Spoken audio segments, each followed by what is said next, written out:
Jesus Cristo pregava o arrependimento como o primeiro passo para uma verdadeira mudança de vida.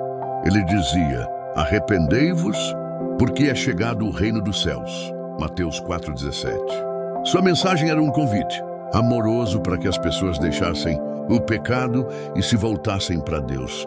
Para Jesus, o arrependimento não era apenas sentir culpa ou remorso, mas uma transformação profunda do coração. Uma decisão de viver conforme a vontade do Pai. Ele mostrava, com compaixão e autoridade, que o perdão de Deus está disponível a todos que se arrependem sinceramente. Jesus revelou que o arrependimento traz libertação, paz e reconciliação com o Criador. Em cada palavra e atitude, ele demonstrava que o amor divino é mais forte que o erro humano e que sempre há um novo começo para quem decide seguir o caminho da verdade e da graça.